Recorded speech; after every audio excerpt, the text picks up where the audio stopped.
Relax ang grupo ni Lino, pati na ang kanyang buong pamilya. Lalo at magkakasama na naman sila ng buo at walang napahama. Matapos ang matinding pagsubok na pinagdaanan nila at ng buong lalawigan. Habang umiinom ng napakalamig na beer, ay nagsalita si Mang Roland. Lino, anak, grabe na talagang pagkabilib ko sa iyo. Hindi ko inakalang maililigtas mo pa kami matapos kaming madukot. Hindi naman kasi simpleng grupo ang dumukot sa amin, kundi isang malaking organisasyon na may napakaraming tauhan at nagmamay-ari pa ng isang buong syudad. Idagdag pa na napuno ng mga infected ang buong Binigtikan City at may mga sundalo pa sila. Yung Dragon Corps ba yun? Huwag nyo na pong isipin yun, tay. Mai-stress lang kayo. Ang mahalaga, nakaligtas tayong lahat. Hindi anak eh. Hindi ko talaga maiwasan. Nanliliit nga ako sa sarili ko noong nasa kulungan kami. Dahil wala man lang akong magawa para ipagtanggol ang pamilya natin. Kasama pa ako sa mga nabihag. Wika pa ni Mang Roland na tila naiiyak. Sabi naman ni Lino, Tay, hindi lahat ng tao ay binigyan ng kapangyarihan at kakayahan kagaya ng meron ako. Ibig sabihin, hindi rin lahat ay kailangan pasanin ang ganito kabigat na mga problema. Hindi nyo problema o laban ang tungkol sa mga aswang at sindikatong Black Triangle. Para iyon sa mga taong kaya silang tapatan pagdating sa lakas ng katawan, kapangyarihan at pag-iisip. Tsaka, gaya nga ng nasabi ko na ng paulit-ulit, hindi ko naman solo ang misyon na iyon. Nagtagumpay tayo dahil sa pagtutulungan nating lahat at pagmamahalan bilang magkakapamilya, kasangga at mga kaibigan. Ang samahan na iyon ang nagbuklod sa atin para maging matibay, kahit pa dumaan tayo sa napakabigat na pagsubok. Siguro narinig nyo na ang kwento tungkol sa digmaan sa San Agustin. Iyon ang unang malaking laban na hindi ko rin inakalang makakaya ko. Oo, maraming tumulong sa amin sa laban, pero lahat sila ay humihingi ng paggabay ko kung kailan sila aatake o kung saan. Nasa control center lang ako noong simula. Pero hindi madaling isipin na magpapadala ka ng tao sa field. Paano kung magkamali ng taong maipadala roon at maging wala silang kalaban-laban at mamatay lahat? Kargo ni konsensya ko iyon. Halimbawa, mga antingero ang kalaban sa lugar.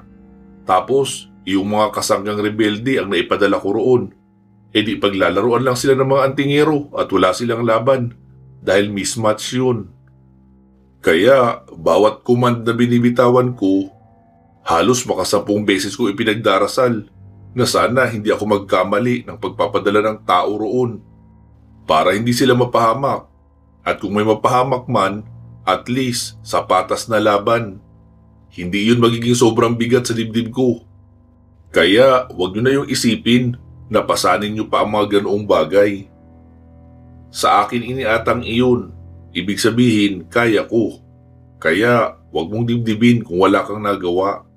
Dahil may nagawa ka naman po para maging sandigan ng pamilya natin habang naroon kayo sa kulungan ng Dragon Corps. Ikaw tay ang sandigan nila at kinukuha na ng lakas na loob na wag sumuko sa buhay at patuloy na maghintay sa pagdating ko. Oo anak, mukhang may punto ka naman. Sumagot naman si Manchu. Tama talaga doon si Bailino, Mang Roland. Hindi tayo nagkakalayo ng saloobin tungkol dyan sa walang magawa. Kasi isipin nyo, magmula noong maging albularyo itong si Baykulas, ako na ang sidekick niyan. Maraming beses rin kaming natalo sa mga laban. Lalo na yung ilang linggong walang malay si Baykulas at sobrang dami niyang bugbog at may saksak pa sa tiyan. Doon ko binago ang buhay ko. Parang mababaliw ako sa kakaisip kung bakit wala akong nagawa. Hindi ko ba lang nagawang may pagtanggol noon si Baykulas. Palagi nga kami magkasama. Wala naman ako ibang maitulong kundi ang magluto ng pagkain at kumain rin.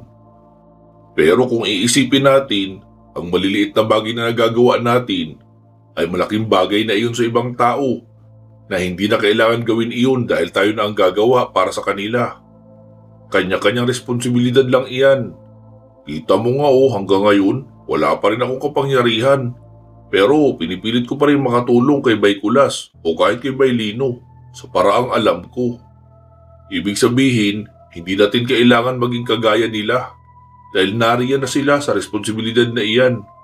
Sila ang may kapangyarihan, hindi sila ang haharap sa makapangyarihang kalaban.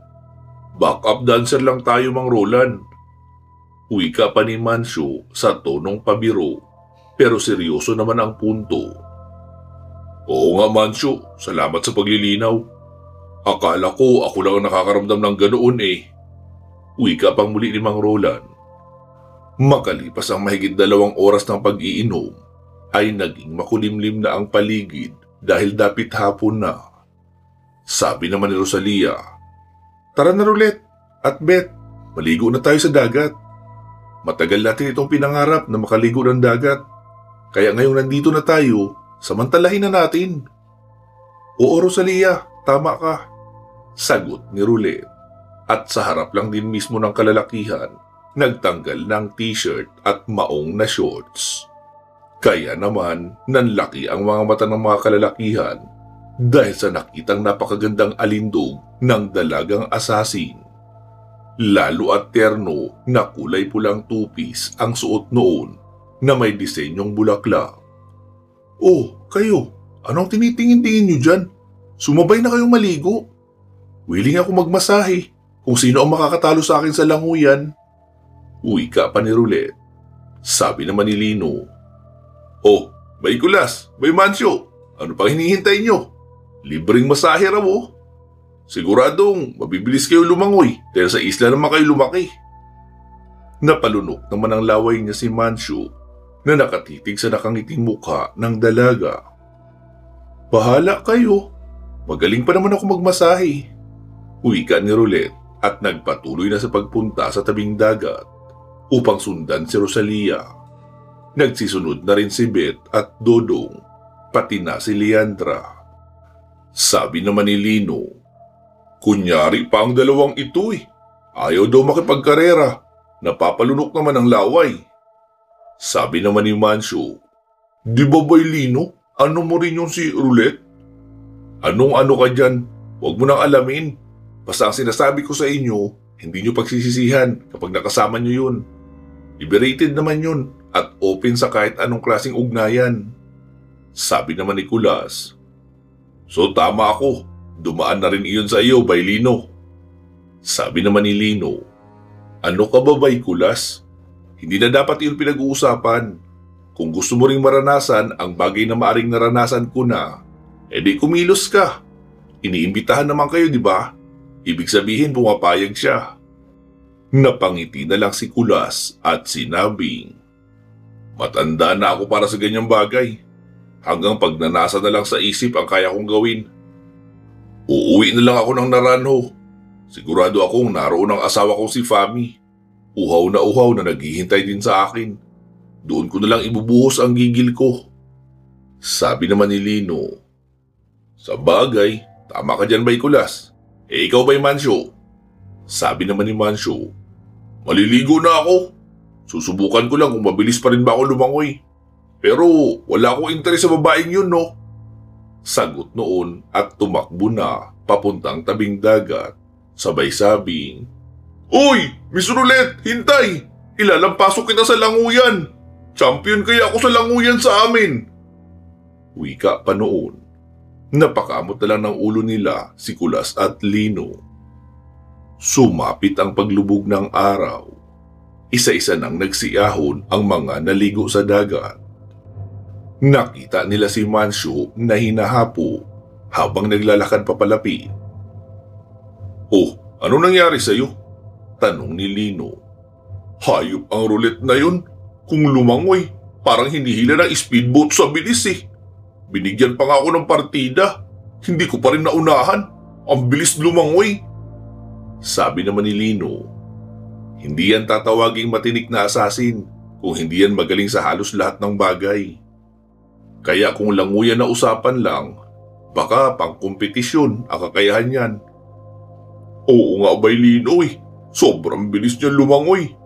Ikaw ba, Baylino? Naunahan mo yung lumangoy? Sabi naman ni Lino. Hindi kami sa dagat lumangoy eh. Naku po, sabi ko na nga ba eh. Tapos na ang laban. Nagkayarian na. Sabi namang muli ni Lino. Joke lang? Masyado niyong siniseryoso ang mga sinasabi ko eh. Nasa joke time mode tayo at nasa inuman pa. Huwag mo na masyadong seryoso. Sabi naman ni Mancho. Ikaw kapag nagsalita, kadalasan 100% totoo eh. Sumagot namang muli si Lino. Isipin nyo na lang na sa pagkakataong ito, nagbibiro lang ako. Ay, naku Baylino, hindi ako naniniwala. Sabi naman ni Aling Sally na sumilip sa kanila. Tara na muna. Tama na muna yung inuman nyo. Maghahapunan na. Tamang-tama at mainit pa ang inihaw na bangus at tilapia dahil kaluluto lang. Dali na, magsilapit na kayo rito. Sigaw pa ni Aling Sally. Kaya naman, nagsilapit na ang lahat. In-expect nila Kulas at Mancho na ganoon pa rin ang suot ng dalagang si Roulette pagharap sa kainan dahil hindi pa rin naman iyon nagbabanlaw. Pero nabigo sila noong nakitang naka-t-shirt na iyon na kulay itim. Masaya na silang kumain na napuno ng biruan at tawanan. Pagkakataon na matagal nilang pinangarap na muling maranasan na magkakasama. Matapos makakain ay balik na sila sa pwesto habang umiinom pa rin ng beer. Sumapit ang 9:00 ng gabi. Dumating si Mang Manuel. Sabi naman ni Lino, Ano, sama kayo? Mga hunting kami ni Mang Manuel ng mga aswang. Papawis lang bago matulog. Sabi naman ni Mang Manuel, Lintik no? Papawis lang kung ituring niyo ang mga aswang. Sabi naman ni Lino, Sige po, ibahin na lang pala natin. Panghimagas na lang. Sabi naman ni Kulas, Sige, sama ako. Medyo nalasing ako sa nainom ko eh. Gusto kong subukan kung paano ako lumaban ng lasing. Sabi naman ni Tingting, Ako rin, gusto ko yung ideyang yan. Tumayo naman si Mancho. Pwede ba ako magpahuli dyan? Siyempre sama din ako. Nagulat naman sila nang makitang bumaba si Roulette at Rosalia na parehong naka-tactical pants. Saan naman kayo pupunta? Tanong ni Lino. Di makikisaya kung saan maraming aswang. Sabi naman ni Mang Manuel, Magmumukhang raid itong gagawin natin ah. Ang dami niyo palang sasama. Mabuti na lang pala at jeep ang dinala ko. Sabi naman ni Lino, di tara na pala. Dodong, huwag ka na sumama ha. Dito ka lang magbantay. Dala ko ang cellphone ko. Tawagan mo ako agad kapag may naramdaman kang kakaiba rito. Upo Kuya Lino. Umalis na nga ang grupo patungo sa bayan ng Victoria. Ang bayan na dati nang inabandona ng mga tao pero muling binuhay ni Mang Manuel. At doon dinala ang mga lumikas mula sa iba't ibang mga bayan at tinulungang makapagtayo ng sariling bahay. Samantala, isang malaking pangkat naman ng mga aswang na pinamumunuan ni Sauro na isa rin sa pinunong aswang na nagpapalaki ng grupo para magkaroon ng sapat na puwersa na maghasik ng lagim. Kasalukuyan silang naroon sa itaas ng bundok ng Victoria, nakatanaw mula sa itaas. Pinuno, yan yung bayan na sinasabi namin na maraming tao ang nakatira. Pero wala silang albularyo dyan. Wala ring kapulisan. Yan kami palaging nangunguha ng makakain. Walang taong lumalaban dyan eh. Sadyang pinapatibay lang nila ang mga bintana at bubungan nila para hindi sila madaling mapasok. Pero kung mag-aabang ka lang ng bahay na magbubukas ang pintuan kapag may kukunin sila sa labas, ay madaling makasalisi. Magaling, Luis. May magandang balak ako para sa bayan na iyan. Diyan tayo magtatayo ng sarili nating pamayanan at gagawin natin mga aswang na lumilipad ang lahat ng kababaihan nila. Ang mga kalalakihan naman ay gagawin nating taong lobo para mas malakas. At ngayong gabi tayo sasalakay. Maganda yung balak mo, Pinuno. Mabilis lalaki ang grupo natin kapag ganyan. Sige, abangan lang natin na maging tahimik ang buong paligid, saka tayo sasalakay. Okay, Pinuno, ariglado. Sagot pa ng tauhan ni Sauro. Malawak ang ngiti ni Sauro dahil iyon na ang matagal niyang pinapangarap, ang makapagparami ng mga kalahi, at sa pagkakataong ito ay magiging mahigit triple ang bilang ng kanyang nasasakupang mga aswang kung magiging aswang ang lahat ng residente sa pamayanan sa ibaba na tinatanaw niya. Sumapit ang halos mag-alas 10 ng gabi. Nagsalita na si Sauro.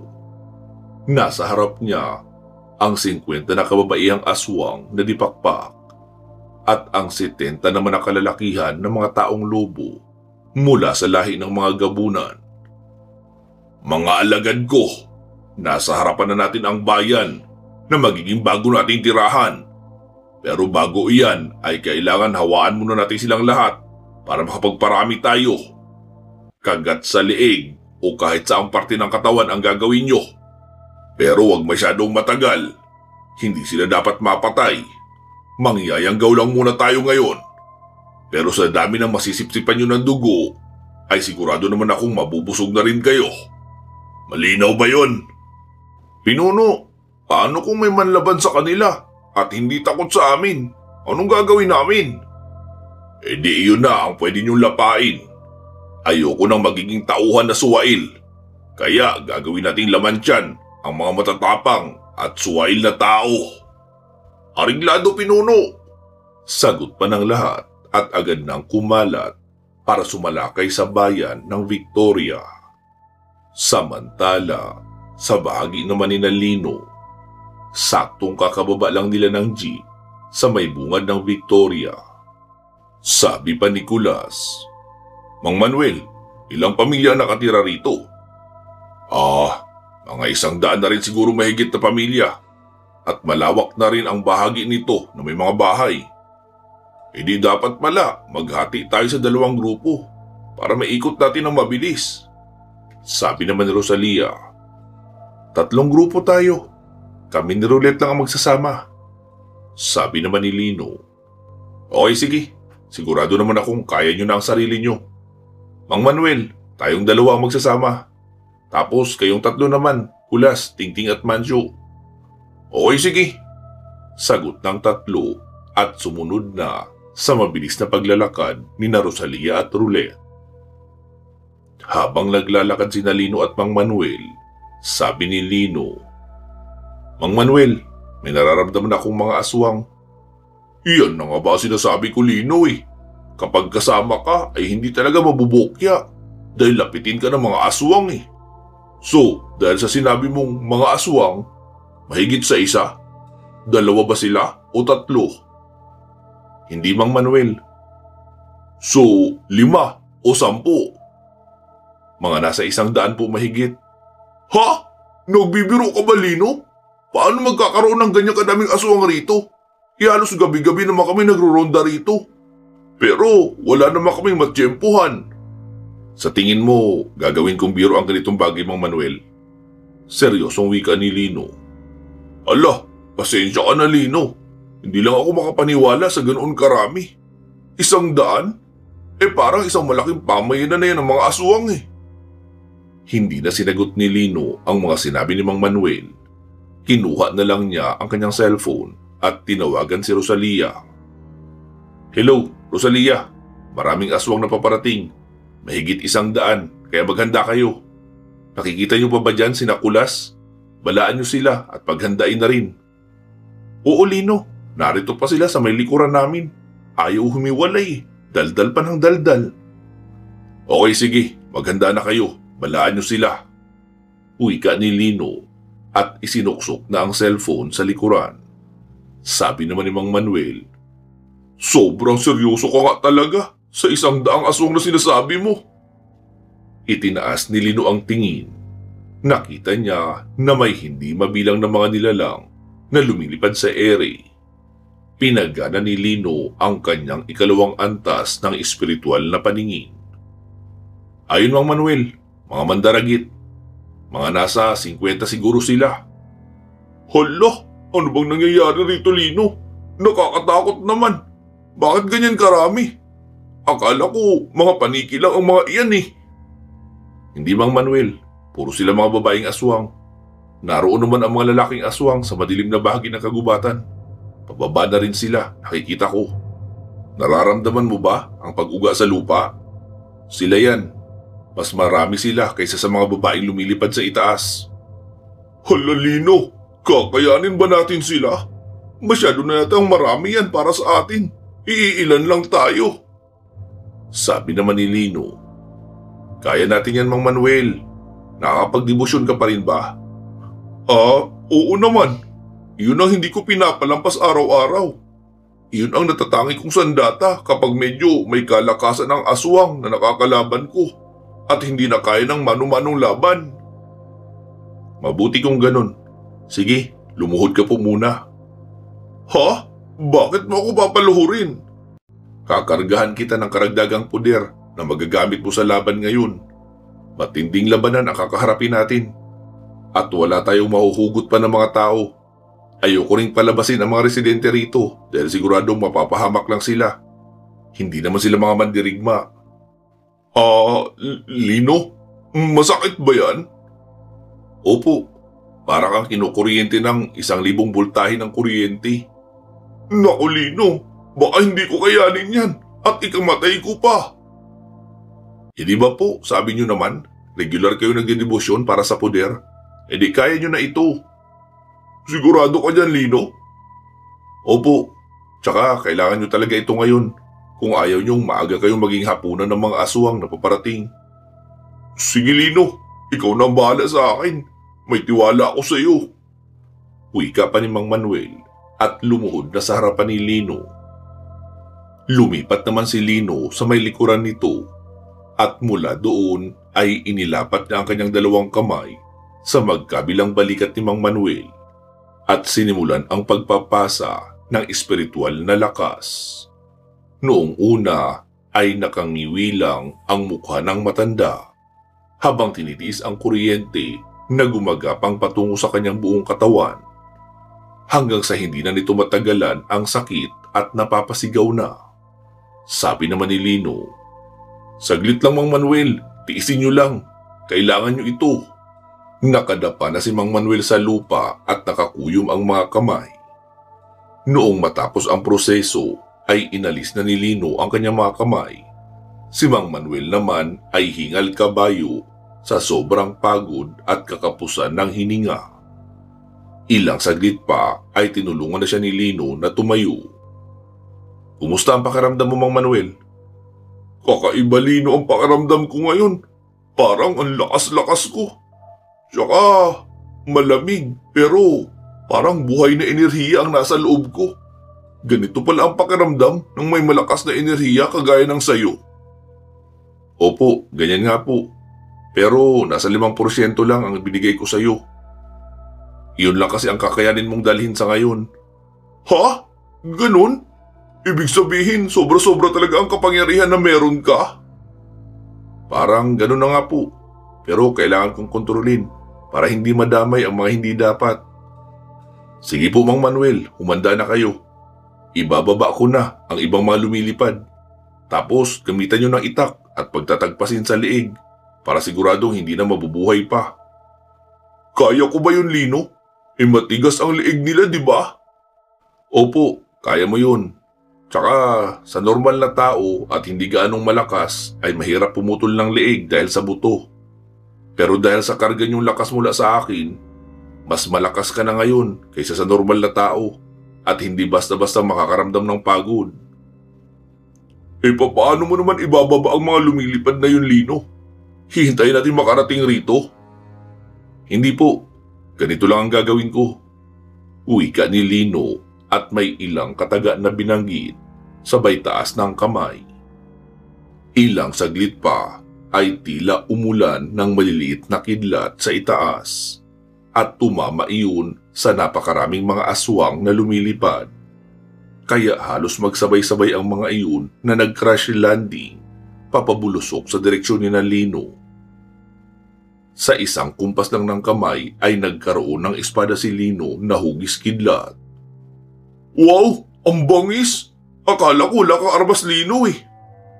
Mang Manuel, mamaya na tayo magkwentuhan. Simulan mo nang mamutol ng liig. Wika ni Lino at agad nang sumugod sa napakaraming aswang na bumagsak sa lupa. Karamihan naman sa kanila ay may kakayahan pang lumaban. Dahil nabutas at nasunog lang naman ang kanilang mga pakpak, kaya sila nag-crash landing. Mga hayop ang mga lalaking ito! Pakialamero sa misyon natin! Lapain na sila mga kasama! Wika pa ng isang babaeng aswang na namumuno sa mga aswang na kababaihan. Atin munang balikan kaunti ang kaganapan sa grupo noong aswang na si Sauro bago sila sumalakay. Mag-aalas 10 na noon nang sabihin ng kanyang mga alalay. Pinuno, may nakikita ko mga taong naglalakad sa baba. 2 magagandang babae. Tapos sa likuran nila ay may 3 lalaki na nakasunod. Mukhang mga lampa. Baka mga naliligaw lang ang mga iyan dahil kampante ang lakad nila eh. At walang pag-aalala sa kanilang kaligtasan kahit gabi na. Eh di ayos pala. Sila ang magiging pagkain natin ngayong gabi.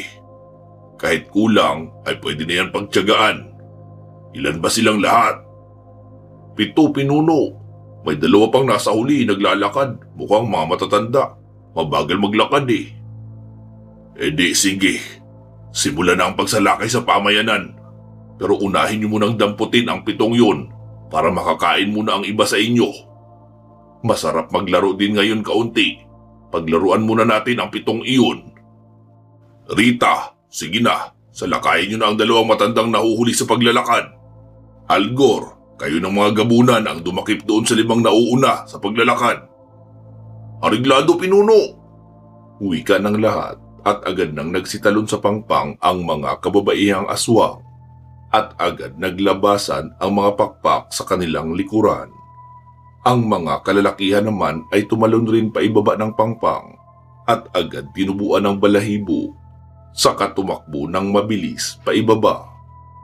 Napatingin na lang si Sauro sa maliwanag na buwan. Nakikita ko na ang aking tagumpay. Ito ang unang hakbang, ang magparami ng mga tauhan. Wika pa ni Sauro habang malawak ang ngiti at excited na sa kanyang nakikitang tagumpay na pagdami ng mga tauhan. Atin nang ipagpatuloy ang labanan ni Lino at Mang Manuel sa mga mandaragi. Agad sumugod si Lino sa mga babaeng aswang. Maliban sa kanilang mahabang braso na may kamay na may matutulis na kuko, ay ginagamit rin nila ang kanilang pakpak sa pag-atake. Minsan ay inihahampas, minsan naman ay itinutusok ang dulo. Mabilis pinagtatagpas ni Lino ang mga dulo ng pakpak na ginagamit ng mga aswang sa pag-atake sa kanya. Si Mang Manuel naman ay nagkaroon ng lakas ng loob sa pagsalakay dahil naroon lang din naman sa di kalayuan sa kanya si Lino. Nakikita niyang minsan may mga atake si Lino gamit ang espadang kidlat at naglalabas iyon ng puting liwanag at nanghihiwa sa gitnang bahagi ng mga aswang kahit pa nakadistansya iyon kay Lino ng ilang dipa, na para bang iyong mismong liwanag ay may talim na pumuputol ng katawan ng mga aswang. Maririnig ang matitinis na hiyawan ng mga babaeng aswang dahil sa ginagawa sa kanila ni Lino. Si Mang Manuel naman ay pinaghusay ang pag-ilag sa mga pakpak at mga brasong kumakalmot sa kanya. Pagkatayo ay diretsong saksak sa katawan at tinatadyakan niya para hindi siya maabot ng pag-follow up na kalmot. Sabay muli siyang yuyuko at tatagpas naman ng binti ng ibang aswang sa kanyang likuran. Kaya marami sa mga iyon ang naputulan niya ng binti. Sa kanya pupuruhan ng pagsaksak sa dibdib at puputulan na rin ang ulo kapag may pagkakataon pa. Noong napalingon si Mang Manuel kay Lino ay nakita niyang nagsabay-sabay ang nasa 10 mga aswang na sumugod kay Lino. na parang gusto nilang kuyugin para hindi makapanlaban. Pero mabilis umikot si Lino sabay wasiwas din ng paikot ng espada. Kaya nahati sa gitna ang mga mandurugo. Maririnig ang hiyawan nila bago sila binawian ng buhay.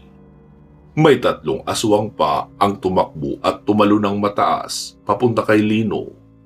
Pero itinuro ni Lino ang kanyang espada paturo sa direksyon ng 3 iyon at may lumabas na guhit ng kidlat sa dulo noon na tumama sa 3 aswang.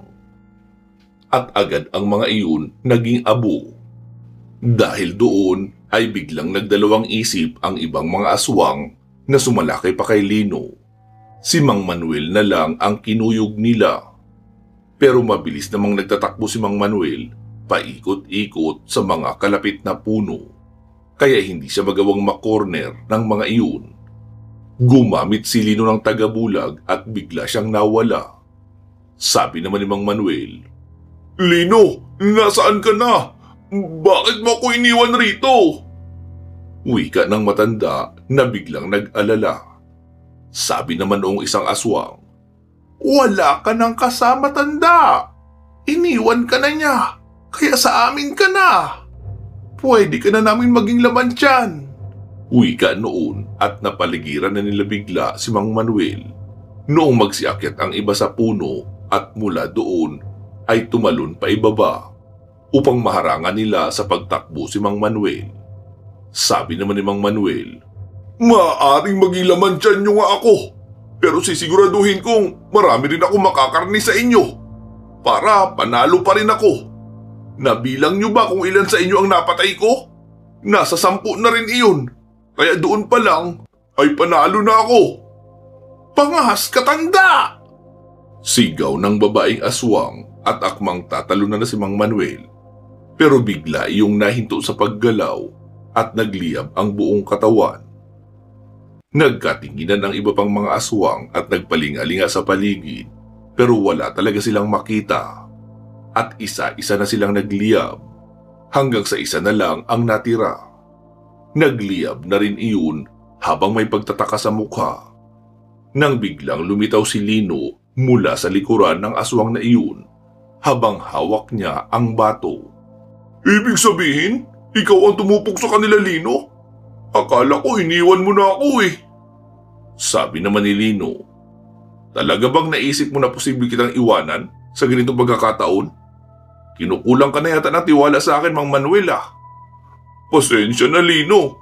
Hindi lang biro ang dami ng mga ito para maiwan ako mag-isa sa gitna." "Mang Manuel, ayun sa unahan may 3 pa. Sugurin mo at gamitin mo ang enerhiya pinasa ko sa iyo." "Ha? Paano, Lino?" "Di tigal po. 3 sunod-sunod. Kayang-kaya mo na yun." Nagkaroon ng tiwala sa sarili ang matanda at sinugod na nga ang natirang 3 mga aswang. At noong malapit na ay saka siya bumitaw ng magkakasunod na tigal po. Bagsak ang 3 habang makikitang yupi ang harapang bahagi ng katawan at wala ng buhay. "Grabe, ang lakas, Lino. Dati pampatalsik lang sa aswang ang nagagawa ng tigalpo ko. Pero ngayon, mukhang durog ang mga buto nila eh, at napatay rin agad. Tsaka, lapnos ang mga balat nila na parang inilapit sila sa apoy." "Oo naman, Mang Manuel. Yan yung bunga noong sakit na tiniis mo kanina habang nagpapasa ako sa iyo ng kapangyarihan." "Ngayon ko na talaga naintindihan ang lahat, Lino. Kung bakit isang hawak ko lang sa batok ng mga aswang ay natutupok na sila ng ganun-ganun lang." "Sige na po, Mang Manuel. Simulan mo na ang pagpuputol ng mga ulo ng lahat ng mga aswang na narito. Tipunin mo na rin sila dahil aabuhin natin silang lahat mamaya pagkabalik ko para wala nang makita bukas ang mga tao at wala na rin mangangamoy." "Oo, sige, Lino. Ako na bahala rito," sagot ni Mang Manuel. Iniwan na siya ni Lino at naglakad na si Lino patungo sa unahan kung saan naroon ang iba niyang mga kasamahan para matulungan. Pansamantala po muna natin puputulin dito itong ating kwento. Magsama-sama po tayong muli sa part 311. Ipapaalala ko lang po ha na sana pakinggan nyo rin ang kwento nating Matilda, aswang killer ng Tondo, Maynila. Maganda at maaksyon rin ang kwentong iyon at higit sa lahat maiksi lang dahil hanggang part 10 lang iyon at makikita nyong naka-upload na nga hanggang sa part 9. Hihintay na lang ang naka-schedule na araw ng pag-publish. Ang part 10 naman ay recorded na for audio editing na lang, kaya ibig sabihin wala na iyong delay. Sana mapakinggan nyo po ha. Maraming salamat. Mag-iingat po kayo palagi at hanggang sa muli.